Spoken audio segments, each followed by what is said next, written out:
Solitude by Lord Byron, 1788 to 1824. To sit on rocks, to muse o'er flood and fell, to slowly trace the forest's shady scene, where things that own not man's dominion dwell, and mortal foot hath ne'er or rarely been. To climb the trackless mountain all unseen, with the wild flock that never needs a fold, alone o'er steeps and foaming falls to lean. This is not solitude. 'Tis but to hold converse with nature's charms, and view her stalls unrolled.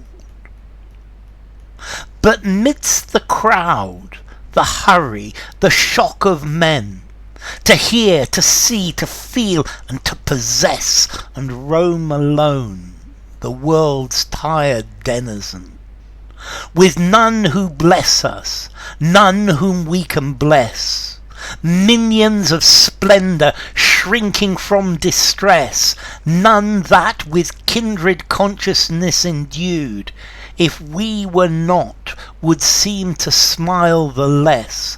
Of all the flattered, followed, sought and sued, this is to be alone. This is solitude.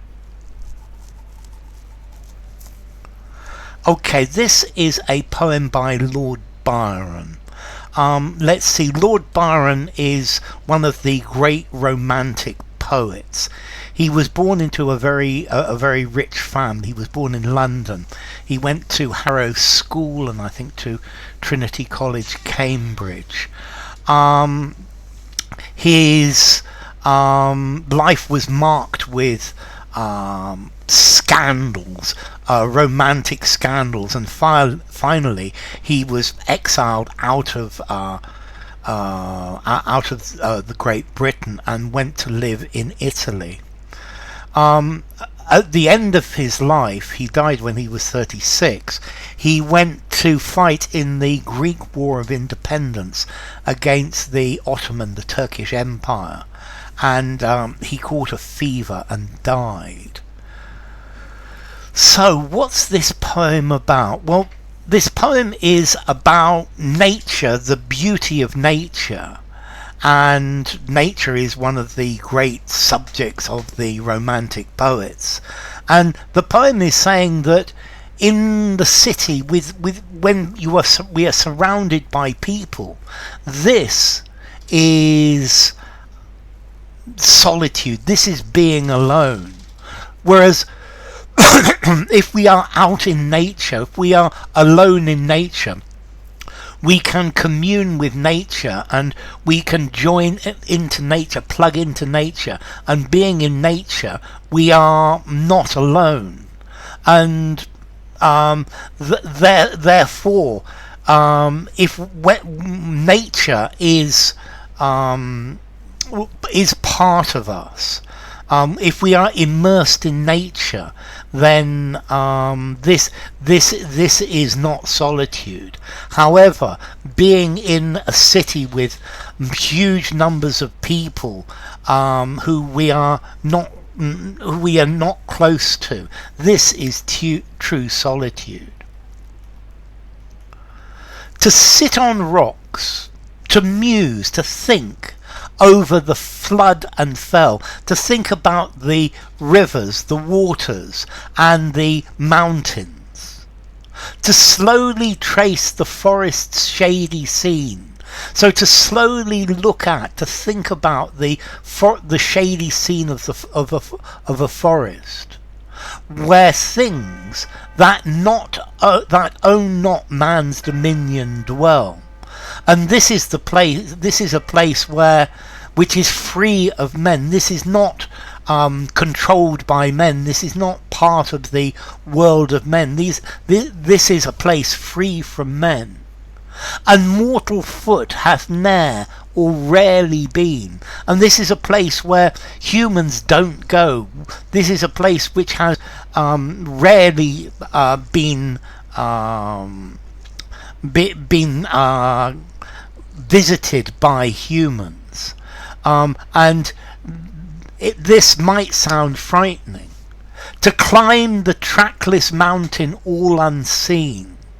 Okay, so to climb the mountain which doesn't have a road, it doesn't have a track to show you where people go. To see unseen nature with the wild flock that never needs a fold. And here on the mountain, the sheep, the flocks are wild. They don't need a fold, a pen. They don't need to be penned in like humans in the city. They don't need an enclosure. Yeah, the wild sheep, or the sheep, are free to roam. Alone are steeps and foaming falls to lean. Okay, so you are alone on the steep hills, and you are looking, or you are over the foaming falls. Look at this alliteration, foaming falls. I actually missed this earlier as well. To slowly trace the forest's shady scene. The forest's shady scene. This is not solitude. Thus, this is not being alone. 'Tis but to hold converse with nature's charm. So this is to talk with nature. This is to be with the beauty of nature, and to view her stores unrolled, and to view all the wonderful things that nature has inside her. So this is not being alone. This is being part of what we are. This is being part of our universe. But midst the crowd, the hurry, the shock of men, and this is the other way, this is the change. The first verse talks about being in nature, and how in nature, yes, there are no people, but this is not solitude. This is fitting. Nature is a fitting companion. It's fitting in. And now we move to the world of men, but midst the crowd, and suddenly we're in the crowd of the city, the hurry, people hurrying, the shock, the group of men, to hear, to see, to feel, and to possess. So to see all of these things, to hear all of these sounds, to get, give me, give me, gimme. This is the world of men. And to roam alone. And to walk in all of these people, alone. The world's tired denizen. So a denizen is a person who lives in a place, or a creature that lives in a place. And therefore this is saying all of the tired people who live or come from these places in the world, from these cities, with none who bless us and none whom we can bless. So there's nobody who we're close to. There's nobody who really loves us, or nobody who we can really love. It's just all of these people. Minions of splendour, shrinking from distress. So a minion is like a slave, a servant. So all of these people are servants of splendour.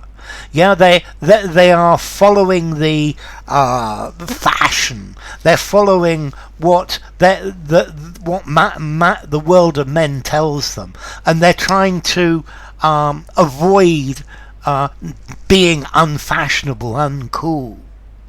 None that with kindred consciousness endued. So none of these people are related to us. They don't feel the same. They're not endued. They're not clothed. They're not given. They're not. They don't take. They don't have a consciousness with each other. This is talking about selfishness. If we were not, we would seem to smile the less of all the flattered, followed, sought, and sued. And if all of these people were not looking after themselves, that it would seem that they were even less happy or even more unhappy. All of these people who are suffering from flattery, the world is telling them how beautiful they are, how handsome they are. They're followed by fashion. They're sought, they are looked for, people are looking for. They are sued, is people trying to get what they need from them. So in this society, everybody wants something, everybody's pushing for something. This is to be alone. This is solitude. So being in this world where everybody wants something from you, this is real solitude. Not being in nature alone. So, Solitude by Lord Byron.